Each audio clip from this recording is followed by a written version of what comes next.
And there's the greatest underground cover, in my opinion, Zap Zero.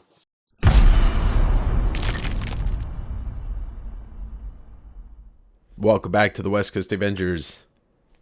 I'm Dave. Today I'm going to show you a small collection of underground stuff, but it is extremely mighty. From Crumb to Vaughn Bode to Richard Corben to Basil Wolverton to the Shelton brothers. Before we get started, if you could just hit the like button, subscribe if you're not, drop a comment down below when or after you're finished watching. And if you already subscribed, hit the bell for notifications so you know when I go live. Every 2 weeks, I do a live sale right on this channel, West Coast Wednesday. I sell these books to you. So I picked this up for $200, and it was well worth it, even personally, just for my own collecting, and also for stuff that I will be selling. So why don't we take a look at this box of indie underground goodness. Hello, Queso Fundito friends. So why don't we take a look through this box of goodies that I got. A couple of bags of stuff too from Fantagraphics and from Subspace Comics. I'm going to move this out of the way, but it just looks nice, doesn't it?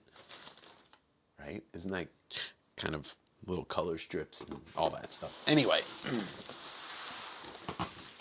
let's move that out of the way and start off with the Fantagraphics haul. Seattle, Washington's own. Most of this stuff is already for a customer. You know who you are. But it's a whole grip of Naughty Bits, which is Roberta Gregory's book. And I'm trying to help somebody complete their run. And there was a whole bunch of these single issues. And I think I came within one issue of completing that person's run. A couple of issues of the much lauded and celebrated Palestine comic from Joe Sacco. Issue number 9, 8, and 7, and 6. And also for that same customer is Comics Journal number 289, which I probably should have picked up 2 copies of this, because this is the Robert Kirkman interview, and covered by Ryan Otley, who is his right-hand man for 120, 37, whatever issues of Invincible. And one of my favorite artists, period. Okay, from Subspace Comics, let's see what I got. Fanico's Chronicles, interviews, complete checklist, illustration, satire, history. This is the Avengers issue with the great George Perez cover. One of the greatest Comics Journal issues, the Watchmen issue, Dave Gibbons cover. I think there's interviews with not just Gibbons in here, but Alan Moore. One of my favorite Amazing Heroes covers and issues, early Sienkiewicz, 1981. Marines in Action issue number 4. Some Golden Age, some Atlas. I love the trade dress here. And a Joe Maneely cover. Yeah, I think that's Joe Maneely. It's just wrapped bad. And then there's this. Batman the Cult, Jim Starlin and Bernie Wrightson. Each issue signed by Bernie Wrightson on the cover. Look at that. Once again, here it is. I bought the whole box, but if I put it under the camera, it's going to be a little too close. See, look. Oh, maybe not. Okay, there's some backing boards. Let's see what's here. Yeah, it's too close. Okay, because some of these books are way too big. So let's take a look. We've got Gilbert Shelton, The Fabulous Furry Freak Brothers, The Omnibus, which I don't know when this was printed, 2008. I've never read, I've never actually sat and read any of the Shelton Brothers stuff. I like the art, but it's just, I just never sat and read it. Freak Brothers and Fat Freddy's Cat and all that. Great stuff, though. Classic stuff. Speaking of, this is Rip-Off Presses, The Fabulous Furry Freak Brothers. I don't know what issue this is. Let's see. Issue number 11. But this is a 2001 printing. Okay. Oh, this is hilarious. I wonder if this has any value. I mean, it's old, and it's the first Donkey Kong country. Donkey Kong 64. Let's see if the poster's in here. Doesn't look like it. No, I played this when it came out. Such a classic. All right. How about this? But what I think is a full or a near full run of Zap. I don't think any of these are first printings. This is maybe just the first 10 issues. Robert Crumb, Zap Comics with all of his pals. 10, 9, was that a Spain Rodriguez? That's an S. Clay Wilson cover. I mean, this is quintessential underground stuff. Issue number 8. This cover always gets me.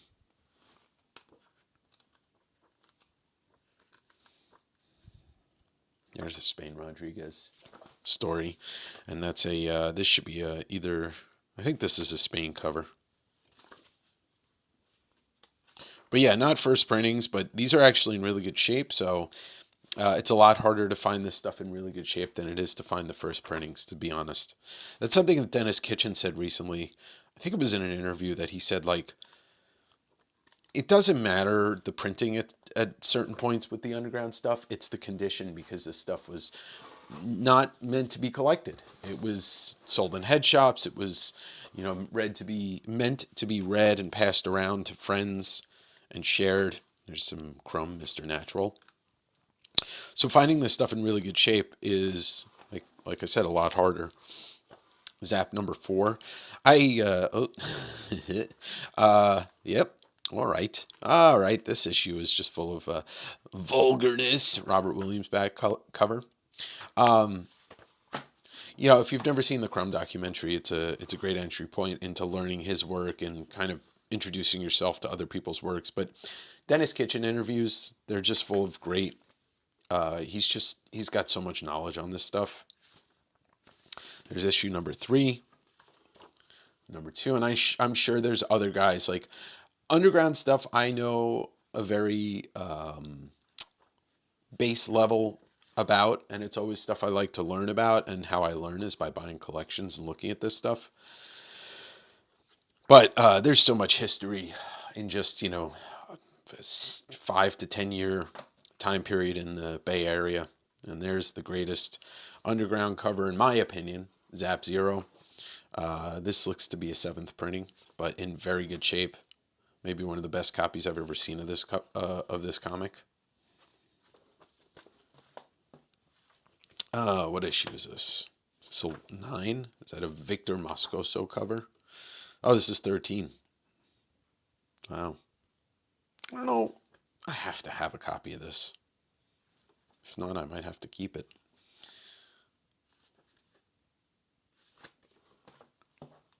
Number 12, and there's number 11. That's a Robert Williams cover. Robert Williams is a visionary, to say the least.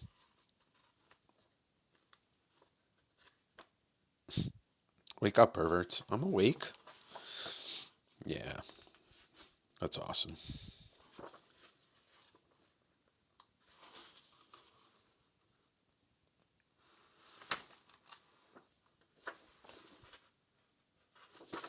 All right, let's get to the next batch of stuff here. Another Donkey Kong. This is the Nintendo Power Guide. Kind of whacked out. Here's Peaceful Conquest, the story of the Lewis and Clark edition, or How I Died of Dysentery.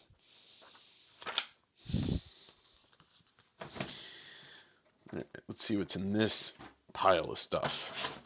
Rip-Off Press, Underground Classics in 3D, Gilbert Shelton. No glasses. It's also not for children. And then there's 13, Jesus, Volume 3. Yeah, I feel like the Shelton, they took a lot. They were, talking about religion a lot, or their views on it. Oh, early work of Greg Irons. Not to be confused with Jeremy Irons. Genocide. Still going on today. Adults only. God knows. Jackson. Ooh, Jack Jackson. Yeah, Jack Jackson was great. I don't know if he's still alive. I don't think he is. But he does a lot of different cartoons, cartooning and cartoon strips type stuff, and stuff on religion, stuff on the Wild Wild West. So this is the Underground Classic. So it's rip-off press doing, highlighting certain creators or certain characters. Freak Brothers, Dealer McDope, Wonder Warthog, Freak Brothers again. Oh, here's some Slow Death, which is, this is a... Slow Death, I think, is like just another one of these, yeah. You get Corben, you get Rand Holmes, Veach, Iron, Charles Dallas Jackson, and Sheridan. So it's another great anthology type stuff.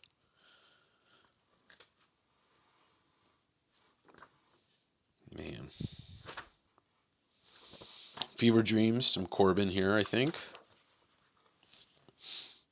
Yeah, Corben, Richardson, and Jan Stranad.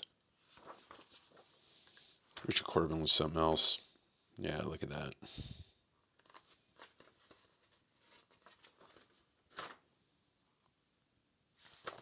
Quack.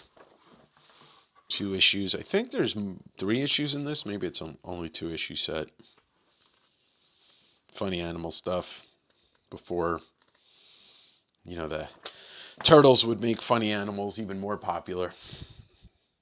Steve Lee Aloha. Is this like early Bucky O'Hare?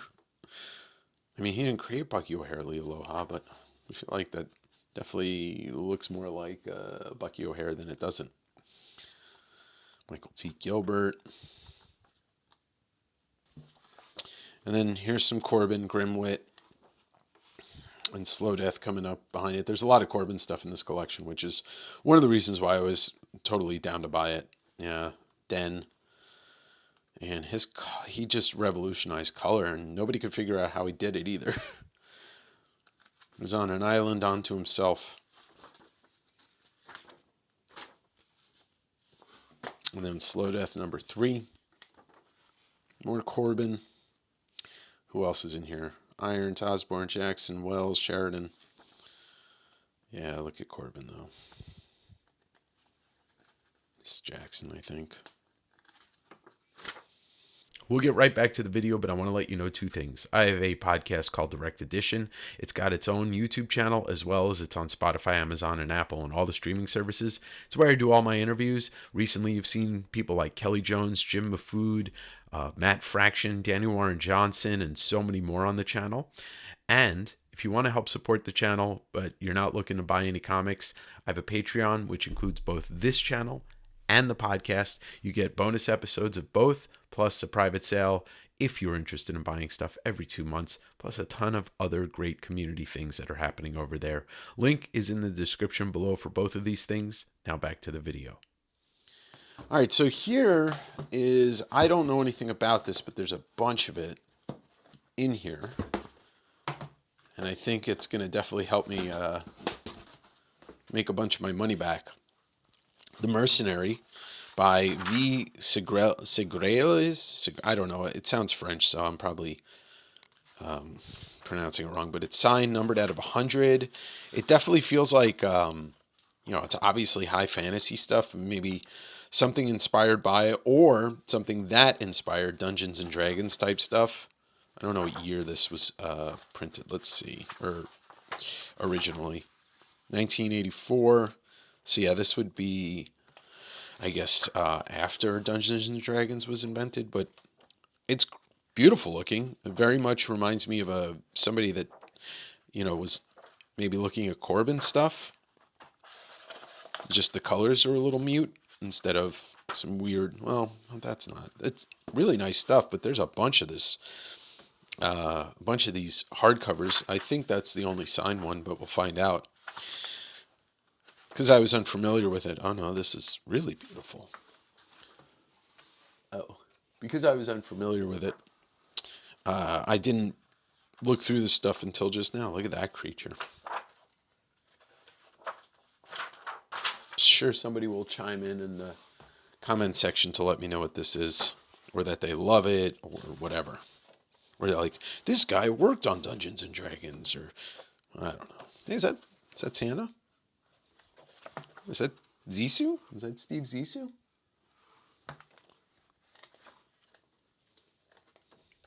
Cool looking stuff though. And then 2 more hardcovers. I don't think these are signed. I think these are just the regular hardcovers. Be this is a fan of Frazetta, or apparently it's maybe this is a Spanish artist, Boris Vallejo type stuff.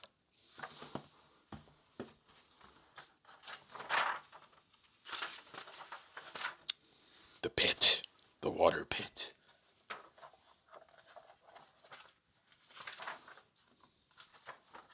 Cool stuff. The Mercenary. Now we shift gears heavily to Roger Rabbit, The Resurrection of Doom. I didn't know that Marvel did a Roger Rabbit graphic novel. Let's see who the artist is on this. Dan Spiegel. Oh, shit.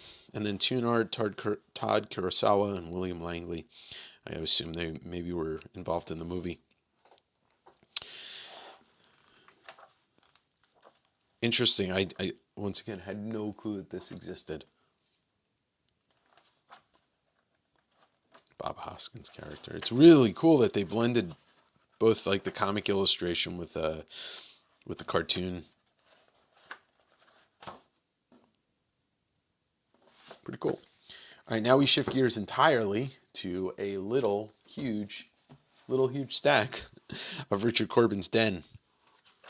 I mean, this stuff is just absolutely classic. It looks better, and every time I look at it, and now they're doing the recolor with Jose Villarrubia and these new Dark Horse books. But I'm not going to flip through all these. I just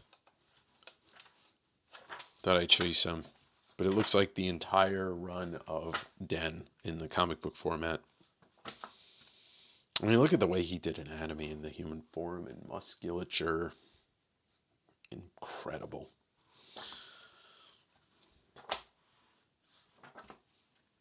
Yeah, some of these later issues are extremely hard to find, even in the comic book format. And then we go to Son of Mutant World.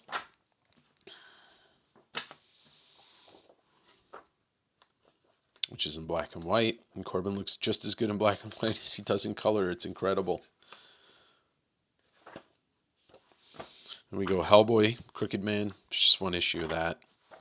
This is where I first saw Corben's work. I didn't know who he was, and then I picked this up as it was coming out. So yeah, this is 2008. Unless Hellboy in Mexico was first, but the first time I had seen Corben's work was in Hellboy.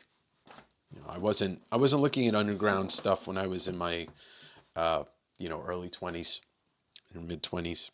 Frazetta #1, just reprints of Frazetta from I believe DC.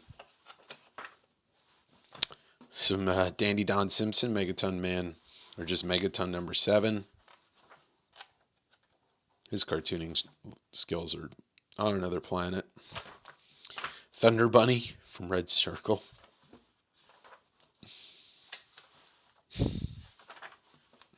And then the rest of Son of Mutant World 4 and 5. I mean, I don't know about her. She looks kind of like an egg person. I don't know, but he did know how to draw bodies.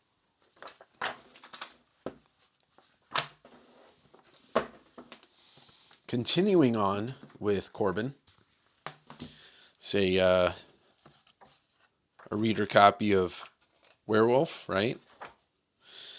This is a book that I don't think it's been reprinted in a long, long time. Got a little black and white, little color. Very cool stuff. I think I have a copy of this, actually. So that'll eventually be for sale. Here's one that I had never seen before. A heavy metal presentation of Arabian Nights by Richard Corben. Yeah, the coloring was just off the fucking charts.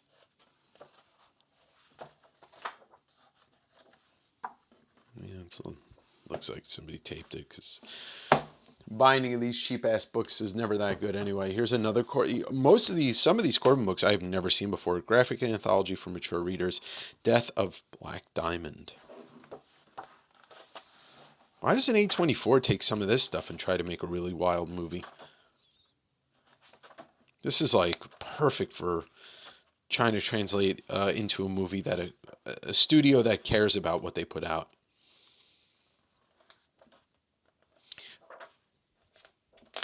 I don't know. I'm not going to fuck with that binding anymore. Oh, you can see. I mean, that's, you know, something like this. You add a little glue to it, you're fine. I am not going to complain about this being a very heavy Corben collection because I do love Corben. When I buy a collection that has a lot of Corben stuff in it, I'll keep a decent amount of it and then sell the rest because, like me, a lot of you are Corben fans. You know, if you look at Daniel Warren Johnson's next book, you could see some of the artwork he showed off on his live streams. He's coloring stuff and doing some stuff that looks very Corben inspired, and we've talked about it a little bit. This one, this is probably very, very hard to find, and I would almost gather it's pretty expensive. Catalan Communications doing reprinting of some of Corben's work.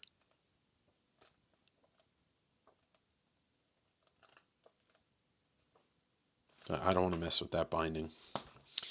Mutant World from Fantagraphics. So this is Corben printing, reprinting, and doing a collection via Fantagraphics, which is his publishing company. This is what he used to publish under. So you know that this is done exactly how it was meant to be seen.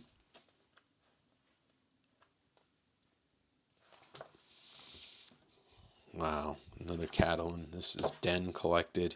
I think that these were never... let's see if it has a U.S. price on it. Yeah, so it was sold in the U.S., but... Man, you know where you find this stuff? If you're really looking for it, you want to dig, you got to go to old bookstores, used bookstores. That's where you'll find this stuff, if you're lucky. Corben the Complete Works #1.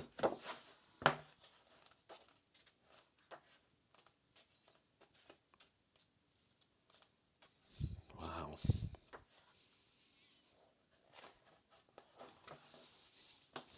All right. Then maybe the end of the Corben stuff. Let's see. Oh no. A couple more or just one more Corben thing. Rip in Time. I believe I do own a copy of this. Dinosaurs by Corben in black and white. Yeah, sign me the fuck up. This is pretty cool. I don't think this is really anything valuable, but apparently they used to do books like this for Batman. I think Wonder Woman as well. Superman from the 30s to the 70s with reprints. Some in color, but most in black and white. And then I think there's like a bunch of beginning matter here that talks about what we're about to look at. Yeah. Let's see who wrote this. E. Nelson Bridwell. All right. Some alley-oop collections here. This is from 1983, reprinting 1930 strips of alley-oop. I have some of these comics, but obviously don't remember the cartoon strip. I'm not that old. Now check this out. I don't know. Well, yeah, I don't monetize my channel, so nudity's not going to get me in trouble. Vaughn Bode, Dead Bone Erotica Volume 2, which was collected by Fantagraphics. If you don't know Vaughn Bode, when you're seeing his artwork, you'll realize he probably influenced multiple generations of cartoonists. I mean, just ask Jim Mafood. Hugely influential for Jim, and as well as Sean Crystal, especially the color stuff, his color palette. And there's Volume 1.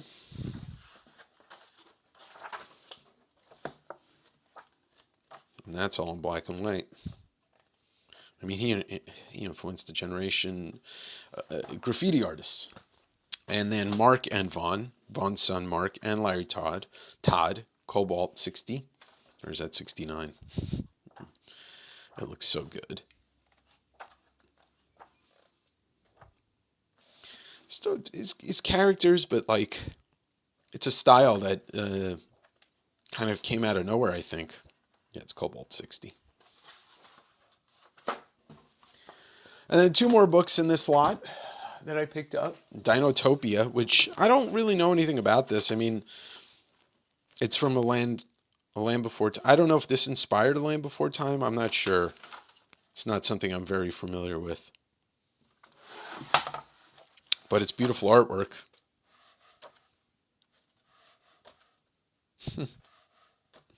He's like, it's like somebody taking a picture like, hey, Steve. And he looks up like, oh? Is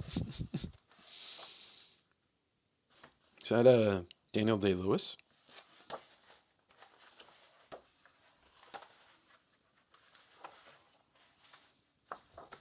Cool stuff. I don't know really anything about it, but it's beautiful artwork. I'm sure one of you will chime in and tell me all about this.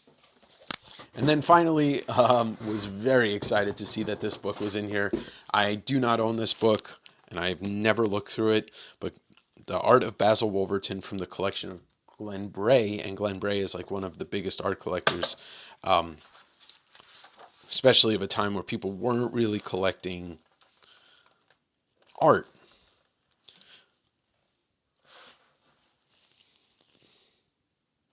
So that's Monty. That's Basil's brother.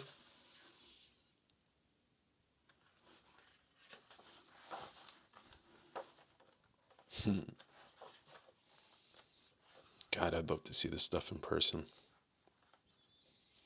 He was another one that just like, no way could you contain this man, Basil Wolverton, to one style.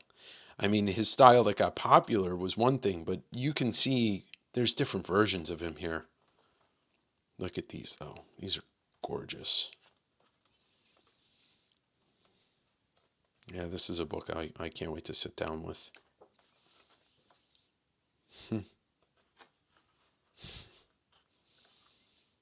Contortion of the highest order of cartooning.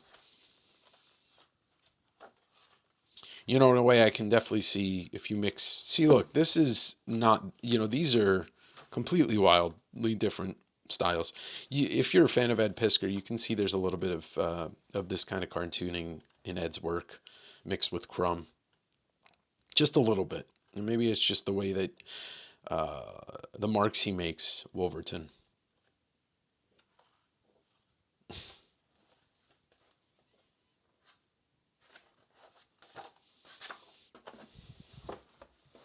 So there's that nice haul. Hey, thanks so much for watching and enjoying this along with me. I didn't look through everything when I bought it. I saw a couple of things. I saw the Zap run, and I was like, you know what? Let me buy this. I love doing stuff like this. I love getting to discover books that I've never seen before and showing them off to you as well. And like I said at the beginning of the video, every other Wednesday is West Coast Wednesday where you could buy these books from me. Some of this stuff will be in my Patreon private sale, but all of it is going to eventually be available. Thanks again for watching, and I'll see you next week on the West Coast Davengers Smooth Jazz Guy.